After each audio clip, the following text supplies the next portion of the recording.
ఇది డైకు. అలా కాకుండా కొన్నిసార్లు ఏమవుతుంది, ఇలా పైకి పోయే ఈ ప్రాంతంలో కొంత ఈ ప్రాంతం యాక్చువల్గా డైకు ఇలా పోయింది, ఇదే డైక్ అనుకున్నాం. ఆ తర్వాత కొంత ఏమవుతుందంటే ఇక్కడికి పోయిన తర్వాత ఇది కొంచెం ఇక్కడ వీక్ జోన్ ఉంటే ఇట్ట పోయేసి రెండు పొరలు, ఇది పైపొర, ఇది భూమి యొక్క పైపొర, ఈ రెండు పొరల మధ్య ఏ ఆకారంలో ఉంది, ఇది భూమికి సమాంతరంగా, ఇదేమో భూమికి ఏటవాలుగా, ఇదేమో భూమికి సమాంతరంగా. చూడండి, రెండు పొరలు ఉన్నాయి, రెండు పొరల మధ్య ఒక పొరలాగా మరి అక్కడ గట్టిపడిపోతుంది. ఎలా వస్తుంది, ఇది భూమి పొరలు ఎట్టుంటే ఇక్కడ ఒక వీక్ జోన్ ఉంటే మరి ఇది ఇట్టొచ్చేసి ఈడకొచ్చేసి ఈ రెండిటి మధ్య ఇది పడిపోతుంది. ఎలా ఉంది, ఈ విధంగా ఉంది. ఈ విధంగా భూమికి సమాంతరంగా రెండు పొరల మధ్య గట్టిపడిపోయిన మరి ఈ స్వరూపాన్ని మనం సిల్ అంటున్నాము. తర్వాత ఇది యాక్చువల్గా రెండు, ఇది ఒకటి. ఆ తర్వాత లాకోలిత్ అంటే ఏంటి, లాకోలిత్ అంటే యాక్చువల్గా రెండు సమాంతర పొరల, ఇక్కడ కూడా రెండు సమాంతర పొరల మధ్య ఏర్పడి మరి ఈ ఏదైతే ఈ శిలా పదార్థం ఉందో, ద్రవ శిలా పదార్థం, అది ఒక గుమ్మటం ఆకారంలో మరి అది గట్టిపడింది అనుకోండి. సపోజ్ ఇక్కడికి వచ్చిన తర్వాత ఇక్కడ చూడండి, ఇక్కడ ఈ రెండిటి పొరల మధ్య ఒక గుమ్మటం ఆకారంలో చిన్న గుమ్మటం ఆకారంలో చూడండి, ఇక్కడ దీన్ని గుమ్మటం అంటారు. ఈ చిన్న గుమ్మటం ఆకారంలో ఏదైతే రెండు పొరల మధ్య ఒక గుమ్మటం ఆకారంలో శిలాద్రవం గట్టిపడింది. ఆ గట్టిపడింది దీన్ని ఏమంటున్నాం, లాకోలిద్ అంటున్నాము. సింపుల్, లాకోలిద్ అంటున్నాం. మూడోది, ఇది గుమ్మటం ఆకారంలో కాకుండా కొన్నిసార్లు ఏమవుతుంది, యాక్చువల్గా ఇక్కడికి వచ్చిన శిలాద్రవం ఏదైనా విగ్ జోన్ ఉంటే ఇటు పక్క వచ్చి అక్కడ ఒక తరంగ రూపంలో రెండిటి మధ్య రెండు సమాంతర పొరల మధ్య ఒక తరంగ రూపంలో, ఇది తరంగం, తరంగ రూపంలో గట్టిపడితే దాన్ని ఏమంటున్నారు, ఫ్యాకోలిద్ అంటున్నారు. అలా కాకుండా ఇది యాక్చువల్గా ఒక సాసర్ రూపంలో గట్టిపడితే, సాసర్ అంటే కిందకు ఉంటుంది దీన్ని మనం సాసర్ అంటాం. సాసర్ అంటే ఎట్టుంటుంది, ఇట్టుంటుంది. ఈ సాసర్ రూపంలో గట్టిపడింది అనుకోండి, సాసర్ రూపంలో, దాన్ని ఏమంటున్నారు, లాపోలిత్ అంటున్నారు. అలా కాకుండా ఇదే ఇందాక చెప్పుకున్న మనం లాకోలిత్, ఇది గుమ్మటం ఆకారంలో, చిన్న గుమ్మటం ఆకారంలో గట్టిపడింది కదా, అదే చాలా పెద్ద మొత్తంలో, ఇంత పెద్ద మొత్తంలో మరి గట్టిపడింది అనుకోండి, రెండింటి మధ్య పెద్ద మొత్తంలో, ఇదే లాకోలిత్తే అతి పెద్ద మొత్తంలో పెద్ద గుమ్మటం ఆకారంలో గట్టిపెడితే రెండు పొరల మధ్య శిలాద్రవం, దాన్ని ఏమంటున్నారు, బ్యాథోలిత్ అంటున్నారు. దీనిలో మనం చూసినట్టయితే డైక్ అంటే ఏంటి, రెండు పొరల మధ్య యాక్చువల్గా డైక్ అంటే ఏంటి, నిలువుగా ఏదైతే శిలాద్రవం ఉపరితలానికి ప్రయాణిస్తుందో ఆ శిలాద్రవానికి కొద్దిగా ఏటవాలుగా నిలువుగా రెండు పొరల మధ్య మరి బయటకు వస్తూ మరి ఆ ప్రాంతంలో ఈ ఆకారంలో మరి ఏటవాలుగా ఈ ఆకారంలో గట్టిపడిన భూస్వరూపాన్ని డైక్ అంటున్నాం, శిలా భూస్వరూపాన్ని. అదే సిల్ అంటే ఏంటి, ఇది కూడా యాక్చువల్గా పైకి వస్తూ రెండు ప్యారలల్గా ఉండే పొరల మధ్య భూమికి సమాంతరంగా మరి ఆ రెండు పొరల మధ్య ఇది కూడా ఒక పొరలాగా, ఎక్కడది ఇది కూడా ఒక పొరలాగా గట్టిపడితే దాన్ని సిల్ అంటున్నాం. అది కాకుండా లాకోలిత్ అంటే ఏంటి, లాకోలిత్ అంటే యాక్చువల్గా ఇది కూడా రెండు సమాంతర పొరలే, అంటే భూపొరలు. ఆ రెండు సమాంతర భూపొరల మధ్య చిన్న గుమ్మటం ఆకారం రూపంలో గట్టిపడితే దాన్నే లాకోలిత్ అంటున్నాం.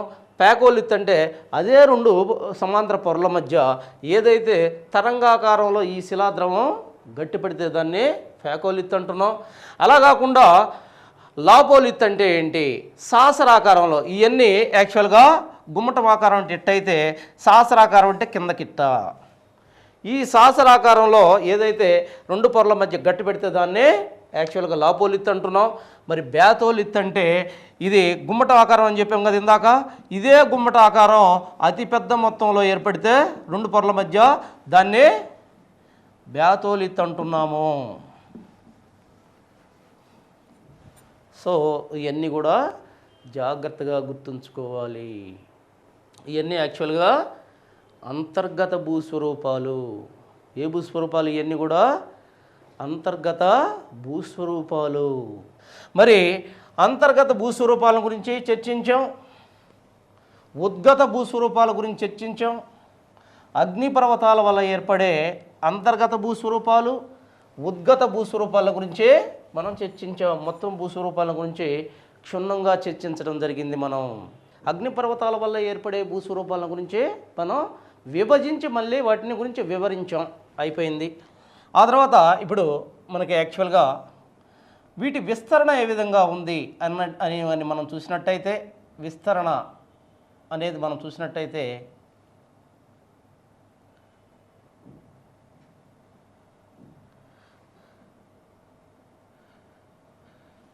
ఈ విస్తరణ అనేది యాక్చువల్గా ప్రస్తుతం మనం చూద్దాం. ఇక్కడ విస్తరణ ఏ విధంగా ఉంది అనేది మనం చూద్దాం.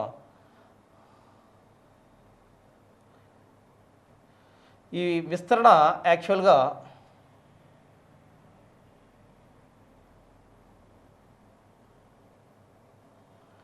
ఇది వరల్డ్ మ్యాప్లో వీటి విస్తరణ ఏ విధంగా ఉంది అనేది మనం చూస్తే, దీనిలో యాక్చువల్గా ఇది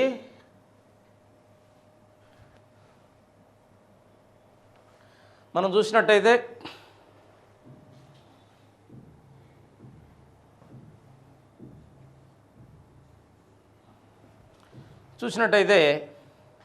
ఇందాక మనం చెప్పినట్టే ఇక్కడ కూడా ఇదే విధంగా మనకు ఇది అవుతుంది. యాక్చువల్గా ఇదేంటిది? ఇది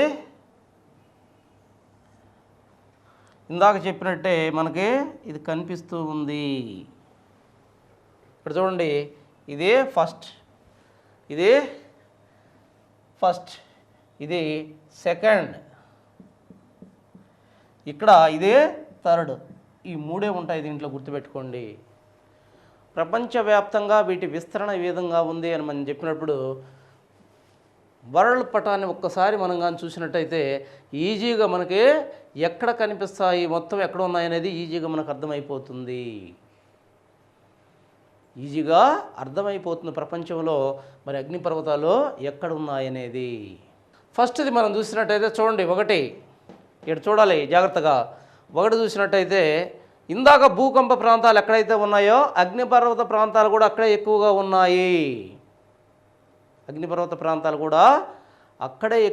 ఉన్నాయి. ఇక్కడ యాక్చువల్గా ఫస్ట్ దాంట్లో 80%, సెకండ్ దాంట్లో 15%, మరి మిగిలింది 5% మరి తక్కిన ప్రాంతాల్లో కనిపిస్తాయి మనకు. మూడు దాంట్లో ఈ మూడు బెల్ట్లలోనే మనకి ప్రపంచంలో ఉన్న అగ్నిపర్వతాలన్నీ కూడా కనిపిస్తూ ఉన్నాయి.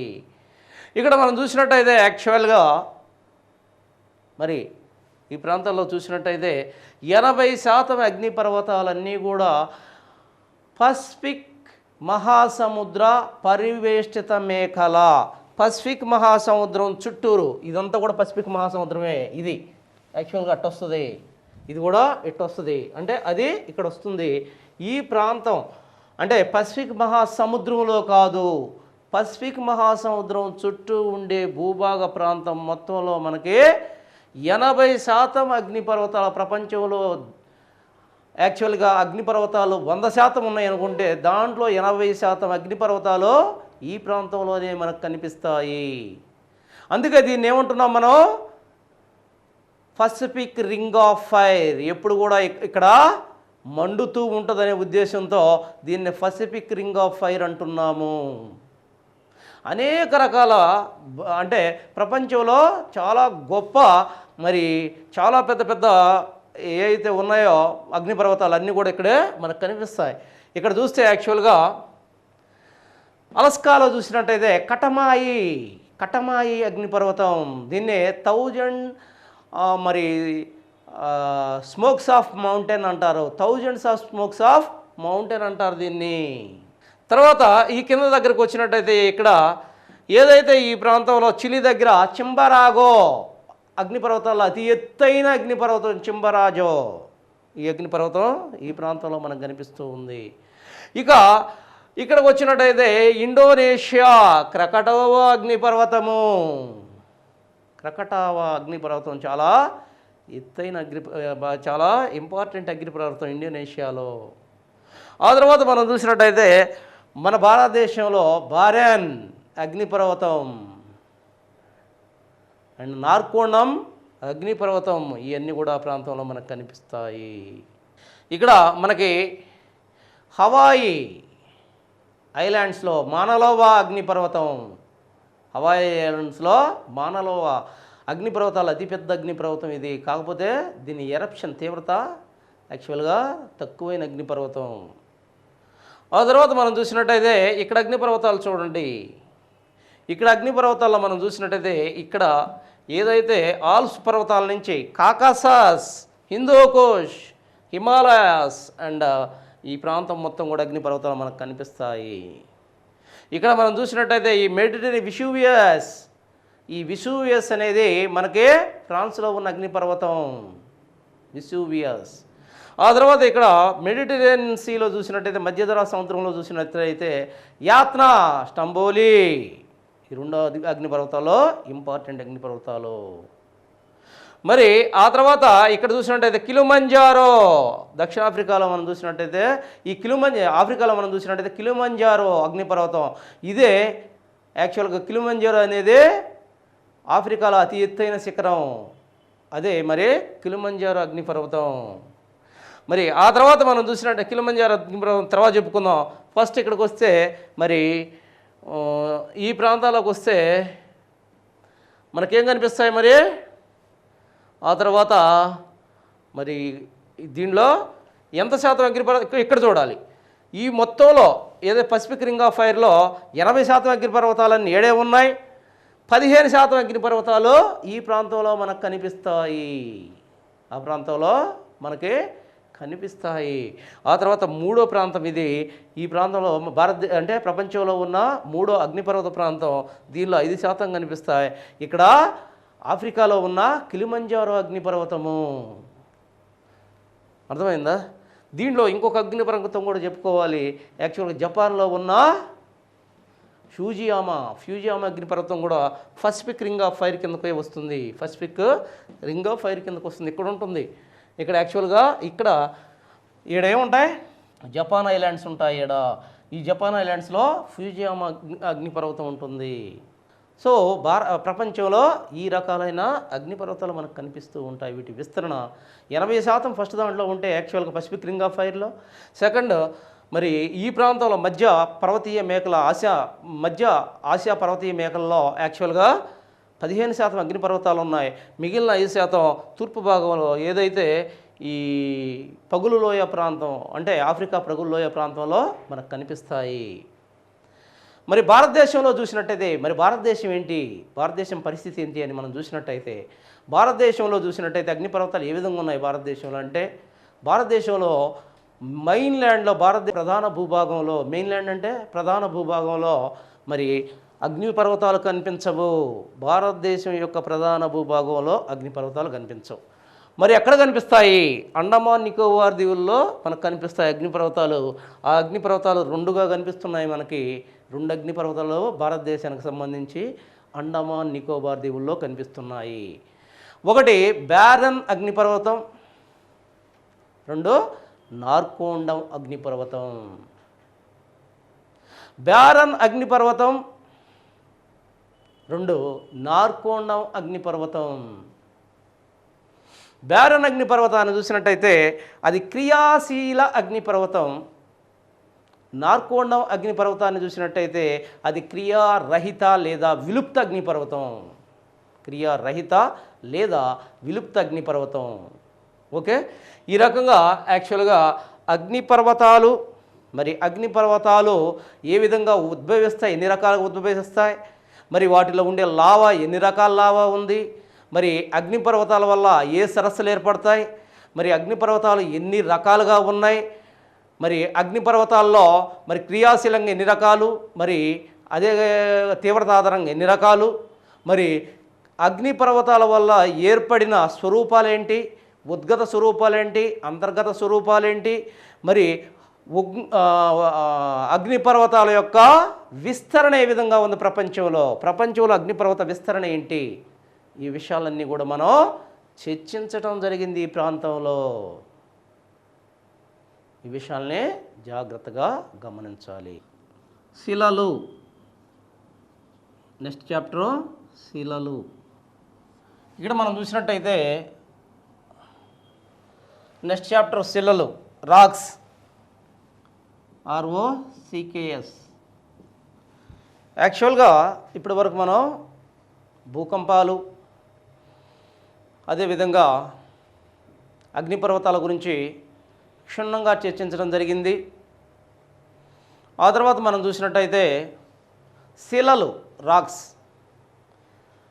శిలలు అంటే ఏంటి, ఎక్కడ ఉంటాయి శిలలు? భూపటలం అంతా కూడా శిలా నిర్మితమే. భూపటలంలో ఉండే ఘన పదార్థాన్నే మనం శిల అంటున్నాము.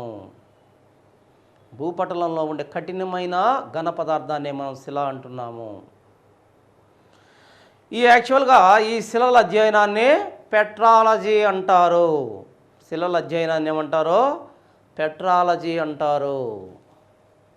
మరి ఇక్కడ మనం చూసినట్టయితే శిలలు యాక్చువల్గా భూ అంతర్భాగంలో లేదా భూపటలంలో 2 లేదా అంతకన్నా ఎక్కువ ఖనిజాలతో ఏర్పడిన సమ్మేళనాలనే శిలలు అంటారు. మళ్ళీ ఒకసారి, భూపటలంలో 2 లేదా అంతకన్నా ఎక్కువ ఖనిజాల సమ్మేళనాలనే మనం శిలలు అంటారు. 2 లేదా అంతకన్నా ఎక్కువ ఖనిజాలు కలిస్తే శిలలు ఏర్పడతాయి. మరి ఈ శిలలు కానీ మనం చూసినట్టయితే యాక్చువల్గా ఈ శిలలు ఎలా ఏర్పడతాయని మనం చూసినట్టయితే శిలలు ఎలా ఏర్పడతాయి? శిలలను కానీ మనం చూసినట్టయితే శిలలు అనేవి యాక్చువల్గా 2 లేదా అంతకన్నా ఎక్కువ ఖనిజాలు ఏర్పడతాయి అనుకున్నాం యాక్చువల్గా. మరి ఈ ఖనిజాలు ఎలా ఏర్పడతాయి? శిలలు అంటేనే 2 లేదా అంతకన్నా ఎక్కువ more than 2 or more than 2 ఏంటి ఇవి? ఖనిజాల సమ్మేళనాలు శిలలో. ఖనిజాల సమ్మేళనాలే శిలలో. అలా కాకుండా ఖనిజం అంటే ఏంటి? మరి ఖనిజాన్ని కూడా తెలుసుకోవాలి కదా. ఖనిజం అంటే ఏంటి?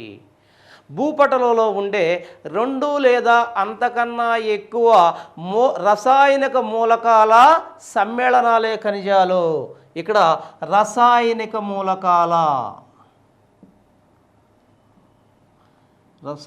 మూలకాల సమ్మేళనాలు ఖనిజాలు.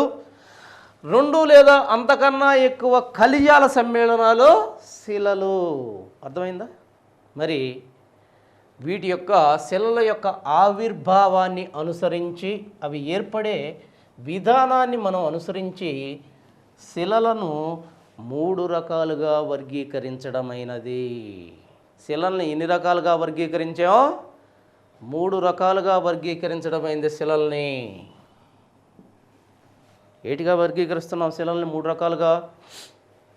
మనం చూసినట్టయితే యాక్చువల్గా శిలల్ని 3 రకాలుగా వర్గీకరిస్తున్నాం. ఏంటి ఆ శిలలో? అగ్నిశిలలు, 2 అవక్షేప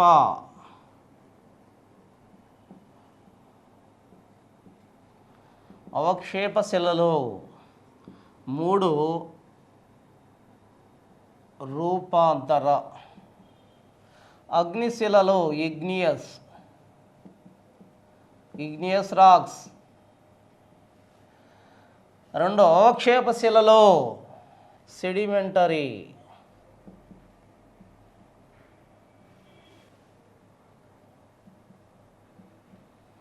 సెడిమెంటరీ రాక్స్. రూపాంతర శిలలు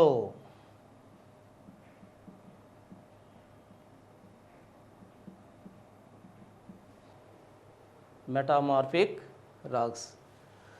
ఇక్కడ అగ్నిశిలలు అంటే ఏంటి అనేది మనం చూసినట్టయితే, అగ్నిశిలలు ఇగ్నియస్ రాక్స్ అంటారు వీటిని. మరి అగ్నిశిలలు యాక్చువల్గా ఇవి ప్రాథమిక శిలలు.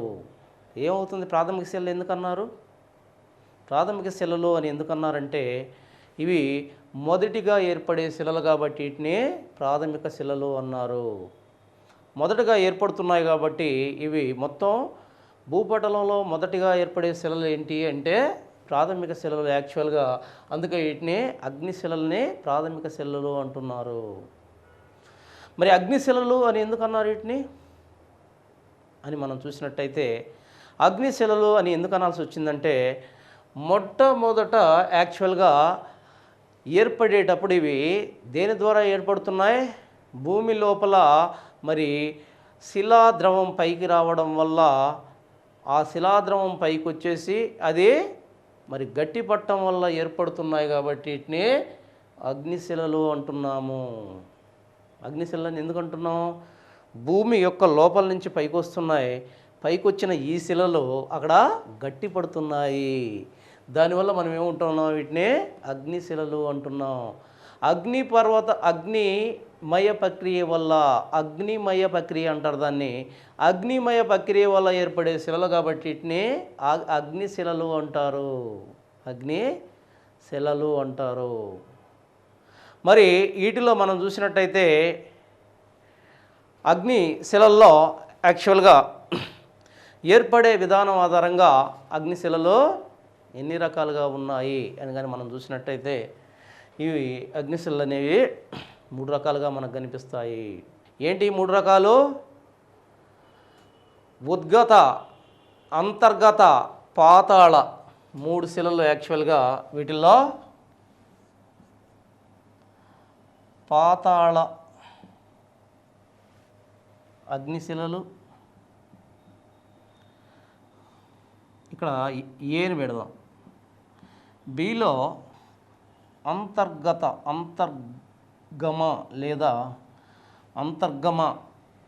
లేదా ఉపపాతాళ. సి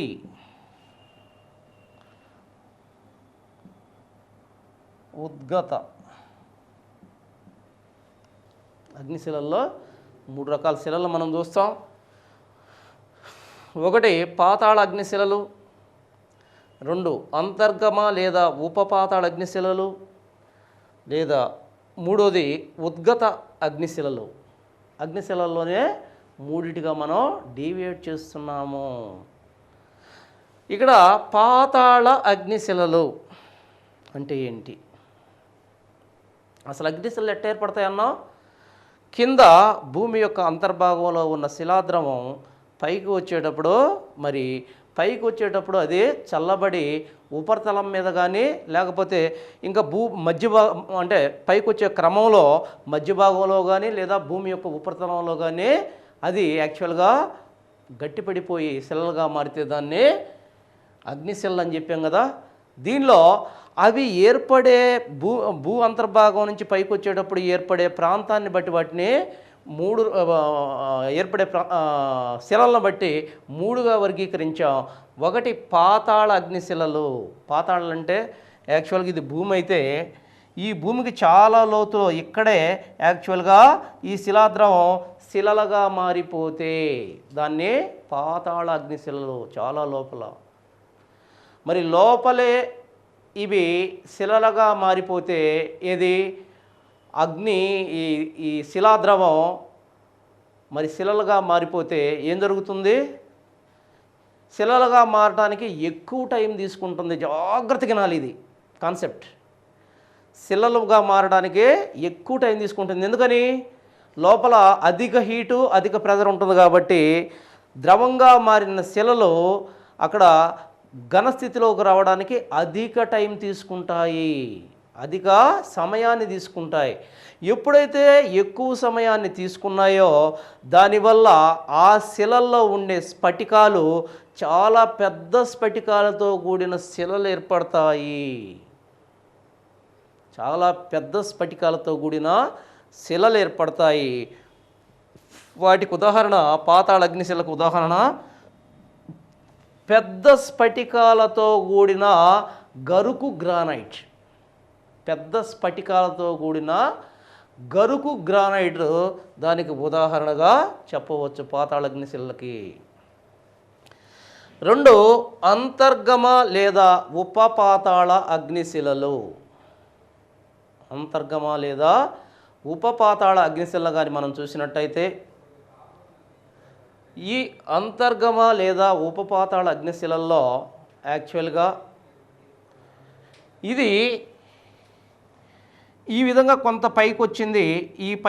ఈ శిలాద్రవం ఇక్కడే సొలిడిఫైడ్ అయితే దీన్ని పాతాళ అగ్నిశిల అన్నాం. అలా కాకుండా కొంత పైకి వచ్చిన తర్వాత ఈ ప్రాంతాల్లో ఇక్కడ శిలలుగా మారిపోతే దీన్ని అంతర్గమ లేదా ఉపపాతాళ అగ్నిశిలలుగా మనం చెప్తాం. ఇక్కడ కూడా ఏంటంటే బయటికి రాకుండానే లోపలే అగ్నిగా శిలగా మారింది కాబట్టి ఇక్కడ కూడా దీనంత కిందగా కాకుండా కొద్దిగా అంటే భూమి యొక్క ఉపరితలానికి కొద్ది కిందగా దీంతో పోల్చుకుంటే తక్కువ లోతులో ఇక్కడ ఏడకు వచ్చేసరికి ఇక్కడ కొంచెం ఉష్ణోగ్రతలు తగ్గితే మరి ఈ ప్రాంతంలో కొన్ని శిలలుగా మారుతాయి. అయితే ఇక్కడ కూడా మనం చూసినట్టయితే ఇక్కడ కూడా ఏంది భూమి లోపలే సొలిడిఫికేషన్ అంటే ఘనీభవనము అంటే ఘనంగా మారడం అనేది భూమి లోపల జరుగుతుంది కాబట్టి ఇక్కడ కూడా మరి ఘనీభవించడానికి ఎక్కువ కాలం సమయం తీసుకుంటుంది. అధిక ఉష్ణోగ్రత మరి అక్కడ కూడా పీడనం ఉంటుంది కాబట్టి ఘనీభవనం చెందటానికి అధిక టైం తీసుకుంటుంది. దానివల్ల ఇక్కడ కూడా అధిక పెద్ద మొత్తంలో అంటే పెద్ద స్ఫటికాలతో కూడిన శిలలు ఏర్పడతాయి ఇక్కడ.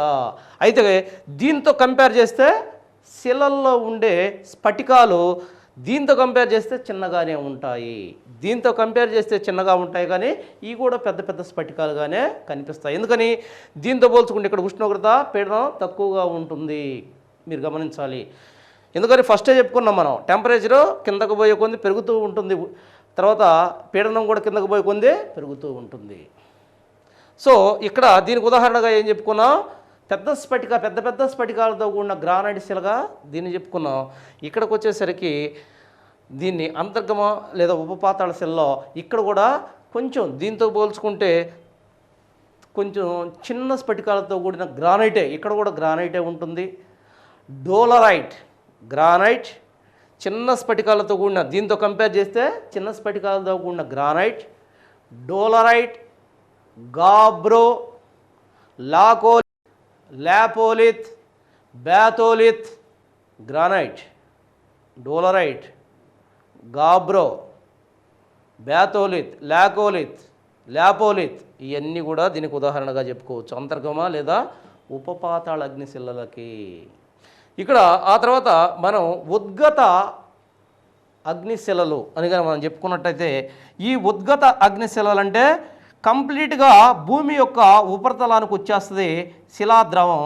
ఇక్కడికి రావడంతో ఇక్కడ చాలా వేగంగా, ఎందుకంటే వాతావరణం ఉంటుంది కాబట్టి చాలా వేగంగా మరి టెంపరేచర్ తక్కువ ఉంటుంది కాబట్టి చాలా వేగంగా చల్లగా ఉంటుంది కాబట్టి భూపైన వాతావరణం చాలా వేగంగా వచ్చిన వెంటనే ఘనీభవిస్తుంది ఇక్కడ శిలాద్రవం. దానివల్ల ఏర్పడిన రాక్స్ ఉంటాయి, అంటే దానివల్ల శిలలు ఏర్పడతాయి.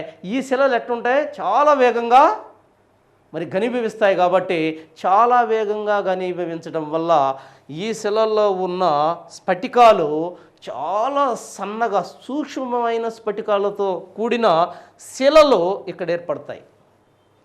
ఇక్కడేమో చాలా పెద్ద స్ఫటికాలతో కూడిన శిలలు ఏర్పడ్డాయి, ఇక్కడేమో మధ్యస్థ స్ఫటికాలతో కూడిన శిలలు ఏర్పడ్డాయి. ఇక్కడ చాలా మైన్యూట్ సూక్ష్మమైన స్ఫటికాలతో కూడిన శిలలు ఏర్పడతాయి.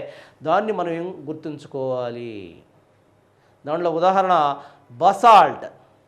ఉదాహరణ ఏంటి? Basalt, andesite, rhyolite. Basalt, andesite, rhyolite, వీటిని మూడింటిని కూడా మనం గుర్తుంచుకోవాలి, చాలా ఇంపార్టెంట్. ఇది యాక్చువల్గా ఉద్గత మరి అగ్నిశిలలుగా మనం పేర్కోవచ్చు. ఉద్గత అగ్నిశిలలు. దీనిలో మనం చూసినట్టయితే దీంతో యాక్చువల్గా మనకి అగ్నిశిలలు అనే టాపిక్ దీంట్లో కంప్లీట్ అయిపోయింది. అంతేకాకుండా శిలలు అనేవి యాక్చువల్గా వీటి లక్షణాలు ఏంటి అని మనం చూసినట్టయితే అగ్నిశిలల యొక్క లక్షణాలు ఏంటి, వాటిని దేనికి వాడతారు, ఈ రెండు ఇంపార్టెంట్. ఇప్పుడు అగ్నిశిలల యొక్క లక్షణాలు ఏంటంటే ఇవి చాలా కఠినంగా ఉంటాయి, గరుకుగా ఉంటాయి, నాసిగా ఉంటాయి, ముద్దగా ఉంటాయి, కఠినంగా ఉంటాయి. ఒకటి లక్షణం. రెండు, వీటిల్లో పొరలు కానీ ఏ రకమైన ప్యాజిల్స్ అంటే మరి ఏ విధమైన చిన్న ఇవి కూడా ఉండవు. అంటే జాయింట్స్ కానీ ఫ్రాక్చర్స్ కానీ అవి చాలా తక్కువ ఉంటాయి, చాలా కఠినంగా ఉంటాయి, అచ్ఛిద్రంగా ఉంటాయి, సచ్ఛిద్రంగా ఉండవు. అచ్ఛిద్రంగా అంటే నీటిని తన నుంచి పోనీయవు. బాగా చూడండి, గ్రానైట్ దిశకు వచ్చేసి అడబెట్టి దాని మీద నీళ్లు పోస్తే లోపలికి పోతుందా? గ్రానైట్ లోపలికి నీళ్లు పోవు. దాన్ని అచ్ఛిద్రత అంటారు. అచ్ఛిద్రం అంటే నీటిని లోపలకు పోనీని స్వభావాన్ని అచ్ఛిద్రత. సచ్ఛిద్రత అంటే నీటిని తన లోపలికి పోనిచ్చి తన గుండా పోనిచ్చే స్వభావాన్ని అచ్ఛిద్రత అంటారు. ఇది సచ్ఛిద్రత అంటారు. ఇవి అచ్ఛిద్రం అంటే నీటిని పోనీయు, అచ్ఛిద్రతగా ఉంటాయి, చాలా కఠినంగా ఉంటాయి. దీంట్లో పొరలు కానీ లేదా జాయింట్స్ కానీ ఏమి కూడా ఉండవు. అంతేకాకుండా చాలా కాలం వరకు క్రమక్షయాన్ని గురికావు. ఇవి క్రమక్షయానికి రెసిస్టెన్స్గా ఉంటాయి. ఇది అగ్నిశిలలు చాలా గట్టిగా ఉంటాయి, చాలా ఇంపార్టెంట్ ఈ అగ్నిశిలలు. ఆ తర్వాత మనం చూసినట్టయితే అవక్షేప మరి దేనికి ఉపయోగిస్తారు వీటిని? అగ్నిశిలల్ని ఇంటి నిర్మాణాల్లో ఉపయోగిస్తారు. అంతేకాకుండా ఏదైతే రోడ్వేసు రైల్వేస్లో కాంక్రీటు మరి వీటిగా ఉపయోగిస్తారు, కాంక్రీట్కి ఉపయోగిస్తారు. అంతేకాకుండా ఐడిల్స్ అంటే మామూలుగా విగ్రహాల తయారీలో కూడా వీటిని ఉపయోగించడం జరుగుతూ ఉంది. విగ్రహాల తయారీలో ఉపయోగిస్తారు వీటిని ఏమంటారు? అగ్నిశిలలు అంటారు. తర్వాత మనం చూసినట్టయితే అవక్షేప శిలలు.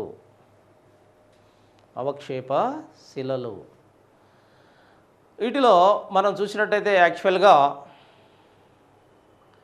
అవక్షేప శిలలు అంటే ఏంటి? ఈ అవక్షేప శిలలు అనేది మనం చూసినట్టయితే ఇవి 3 రకాలు. యాంత్రిక ప్రక్రియ వల్ల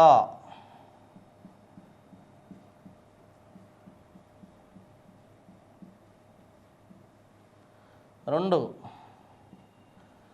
రసాయనిక 3, జీవ సంబంధ.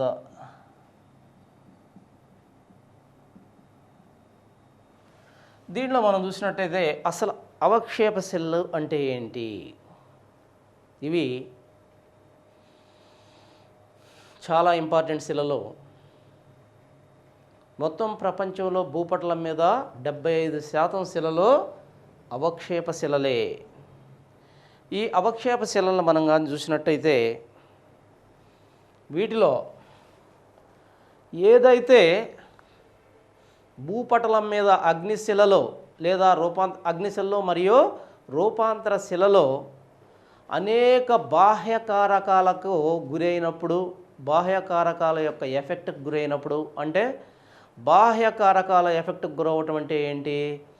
ఏదైతే బాహ్య కారకాలైన నదులు, వర్షపు నీరు, సముద్రపు అలలు, గాలులు, అంతేకాకుండా ఉష్ణోగ్రతలో మార్పులు, ఇటువంటి వాటికి గురైనప్పుడు ఏమవుతుందని చెప్పుకున్నాం మనం.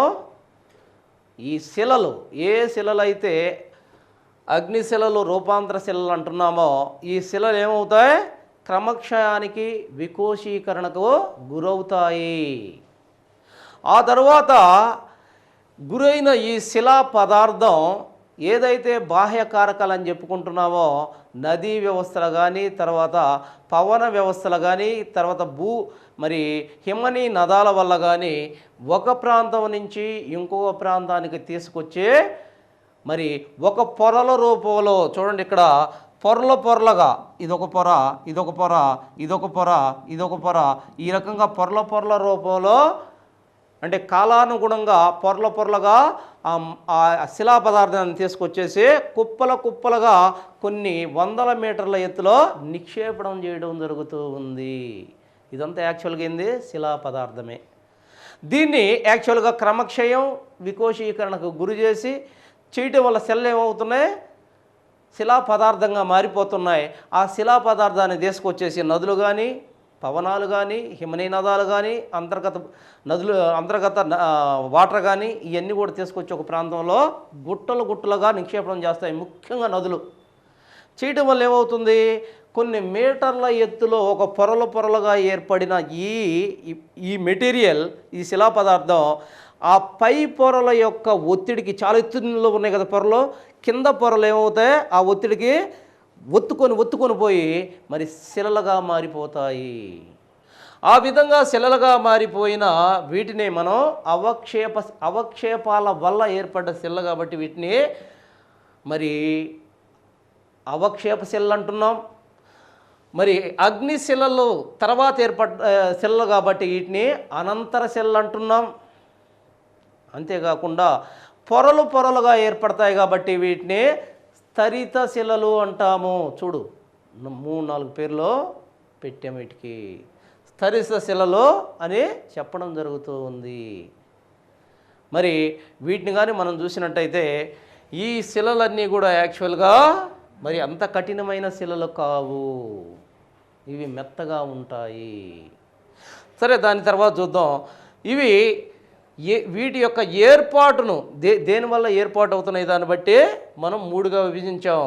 యాంత్రిక ప్రక్రియ వల్ల ఏర్పడిన శిలల్ని, మరి యాంత్రిక ప్రక్రియ వల్ల, ఇప్పుడు మనం ఏదైతే చెప్పుకున్నామో అదే యాంత్రిక ప్రక్రియ వల్ల.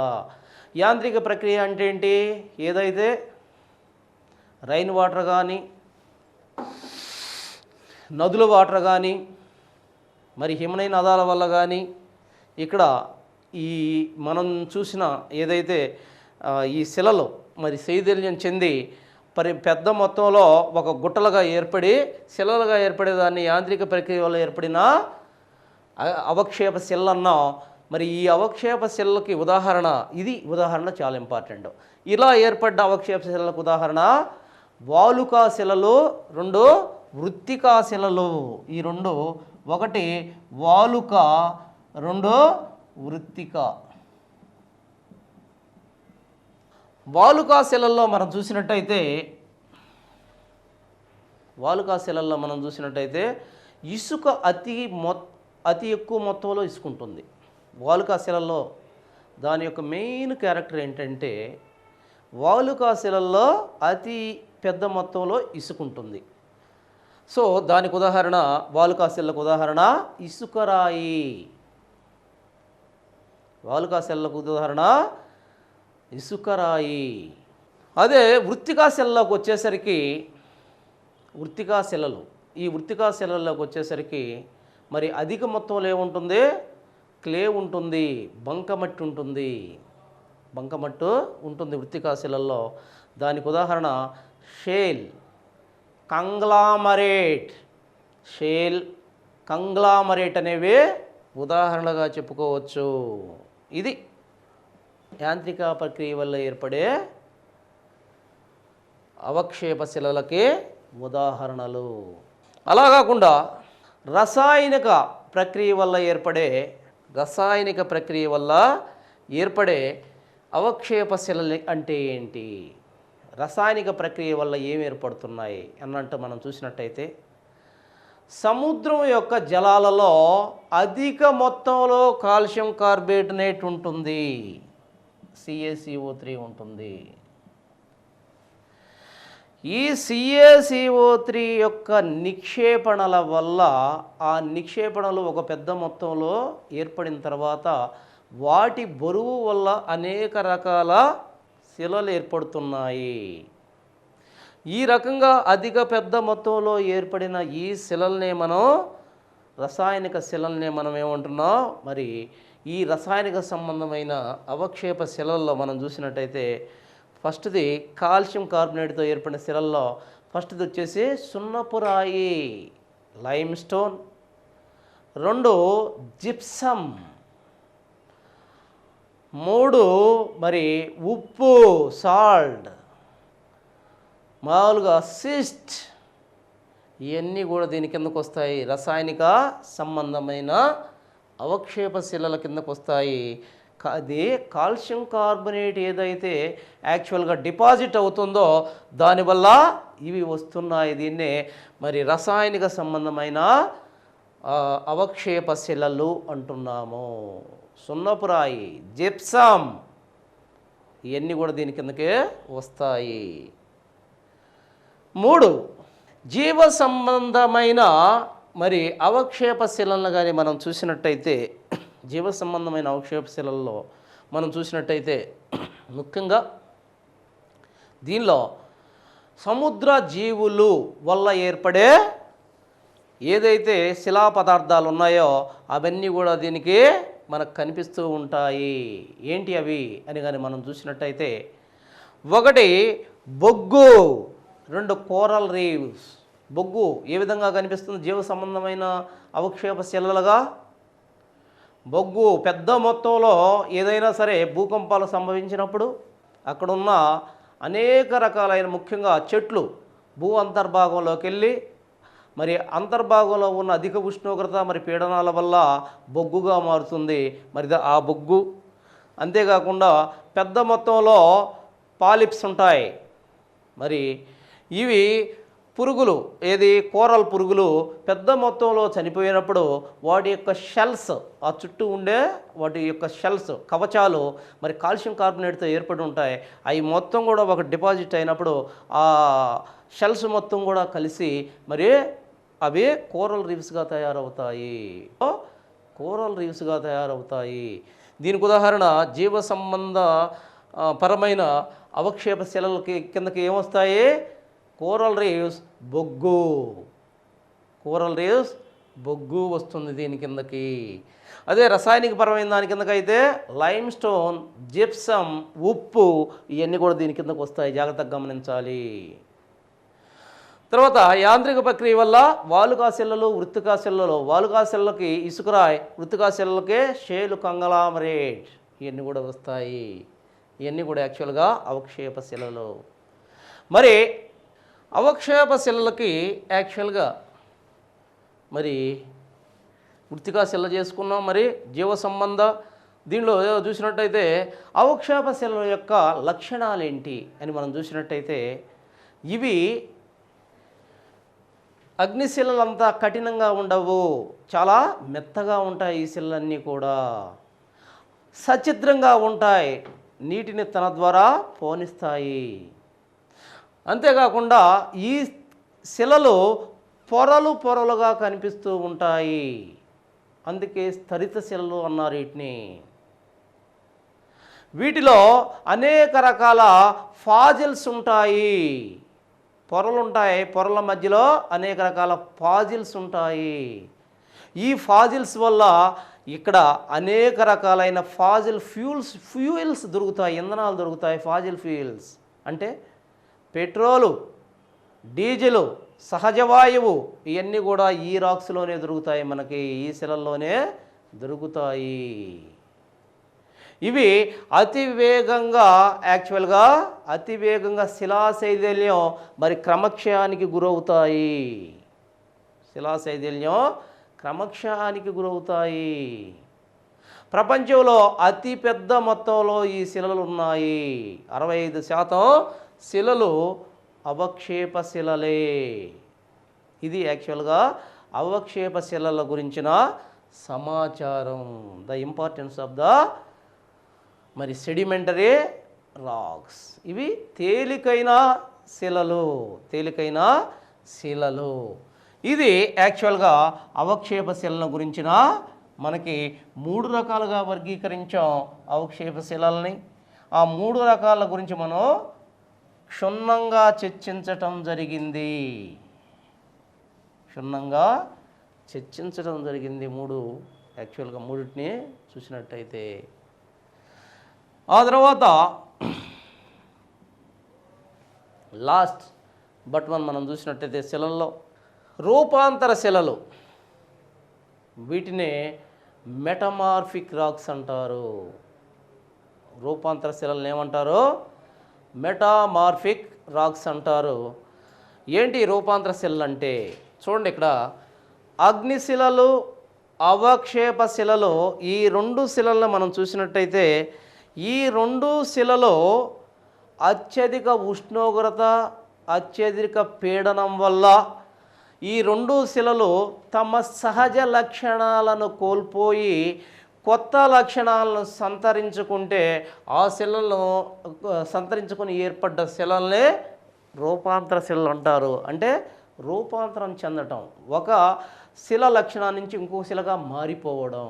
ఎందుకు మారుతున్నాయి? సపోజ్ ఈ 2 శిలలు గుర్తుపెట్టుకోండి. అగ్నిశిలలో, అవక్షేప శిలలో అధిక ఉష్ణోగ్రత, అధిక పీడనం వల్ల ఒక ఆకారంలో ఉన్న శిలలు వీటి యొక్క సహజ ధర్మాలని కోల్పోయి కొత్త ధర్మాలతో కొత్త రకమైన శిలలు ఏర్పడడాన్ని రూపాంతర శిలలు అంటారు వాటిని. దీనివల్ల అధిక ఉష్ణోగ్రత, అధిక పీడనాల వల్ల. మరి ఈ రూపాంతర శిలను కానీ మనం చూసినట్టయితే ఇవే కంప్లీట్గా తన మాతృశిలకి, ఏ శిల నుంచి అయితే ఏర్పడ్డాయో తమ మాతృశిలకు కంప్లీట్గా వ్యతిరేకంగా ఉంటాయి, ఆపోజిట్గా ఉంటాయి. అయితే హై క్వాలిటీగా ఉంటాయి, విలువైనవిగా ఉంటాయి. అయితే ఇక్కడ గుర్తుపెట్టుకోవాల్సింది ఏంటంటే ఈ రూపాంతర శిలలు అనేవి రూపాంతరం చెందటం వల్ల ఏర్పడ్డాయి. ఇవి అగ్నిశిలలంత కఠినంగా ఉండవు, అవక్షేప శిలలంత మెత్తగా ఉండవు, మధ్యస్థంగా ఉంటాయి. 2, ఈ శిలలు అనేవి యాక్చువల్గా మొత్తం కంప్లీట్గా తన ధర్మాలని మొత్తాన్ని కూడా మార్చుకొని ఉంటాయి. మరి ఈ శిలలు కేవలం తక్కువగా ఉంటాయి. సో వీటిని రూపాంతర శిలని మనం చెప్పాం. ఈ రూపాంతర శిలల్లో మరి ఏ విధంగా రూపాంతరం జరిగింది అనేది మనం చూద్దాం ఇప్పుడు. ఫస్ట్ అగ్నిశిలల్లో మనం చూసినట్టయితే అగ్నిశిలల్లో గ్రానైట్ శిల దేనిగా మారింది? గ్రానైట్ శిల నీసుగా మారింది. గ్రానైట్ శిల దేనిగా మారింది? నీసుగా మారింది. మరి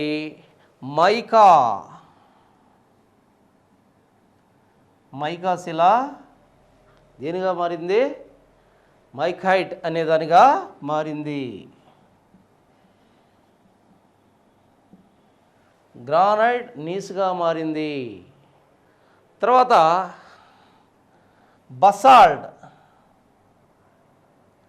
బసాల్ట్ దేనిగా మారింది?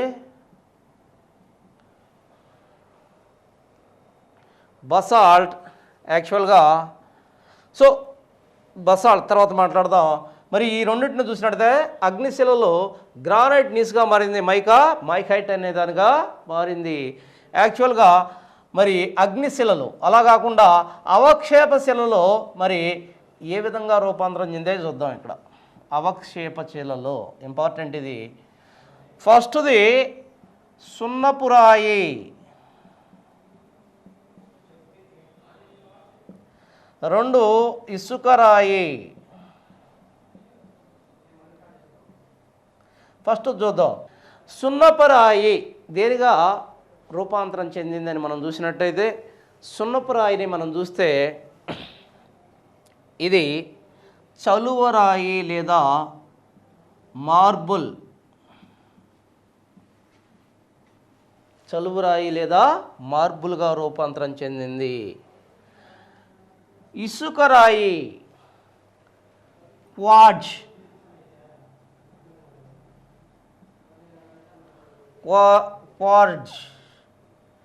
క్వార్ట్జ్గా రూపాంతరం చెందింది ఇసుకరాయి. Third shale, పలకరాయి. షేలు పలకరాయిగా రూపాంతరం చెందింది. ఆ తర్వాత చూసినట్టయితే ఫోర్త్ వన్, షేలు పలకరాయిగా రూపాంతరం చెందింది. తర్వాత గ్రాఫైట్, నో. ఆ తర్వాత బొగ్గు, బిట్యూమినస్ బొగ్గు దేనిగా రూపాంతరం చెందింది. ఆ తర్వాత గ్రాఫైట్ దీనిగా రూపాంతరం చెందింది. మనం చూసినట్టయితే ఇది ఇంపార్టెంట్. ఇక్కడ దేనిగా రూపాంతరాలు చెందినాయి? సున్నపురాయి చలువరాయి లేదా మార్బుల్గా రూపాంతరం చెందింది. ఇసుకరాయి క్వార్ట్జ్గా రూపాంతరం చెందింది. క్వార్ట్జ్ అంటే సిలికాన్ డయాక్సైడ్. ఇసుకరాయి సిలికాన్ డయాక్సైడ్ అంటే SiO2గా మార్పు చెందింది, అంటే రూపాంతరం చెందింది. సేలు లేదా సిస్ట్గా రూపాంతరం చెంది. తర్వాత స్లేట్, పలకరాయి అంటే స్లేట్, మనం రాసుకునే పలకరాయి. ఎక్కడ దొరుకుతాయి ఇవి? భారతదేశంలో మార్కాపురం వద్ద అధికంగా లభిస్తాయి ఇవి. వీటిని యాక్చువల్గా స్లేట్ పలకరాయి అంటున్నాం. ఇది యాక్చువల్గా షేల్ నుంచి రూపాంతరం చెందిన ఖనిజం, యాక్చువల్గా శిల. ఆ తర్వాత బొగ్గు, బిట్యూమినస్ బొగ్గు, మామూలు బొగ్గు కాదు, బిట్యూమినస్ బొగ్గు. ఈ బొగ్గు యాక్చువల్గా గ్రాఫైట్గా రూపాంతరం చెందుతుంది. మరి ఇదే గ్రాఫైట్ అంటే రూపాంతరం చెందిన ఈ శిలే గ్రాఫైటే మరి డైమండ్గా రూపాంతరం చెందుతుంది. బిట్యూమినస్ బొగ్గు గ్రాఫైట్గా రూపాంతరం చెందితే ఈ గ్రాఫైట్ అనేది డైమండ్గా రూపాంతరం చెందుతుంది. డైమండ్ ఇంపార్టెంట్ ఏంది?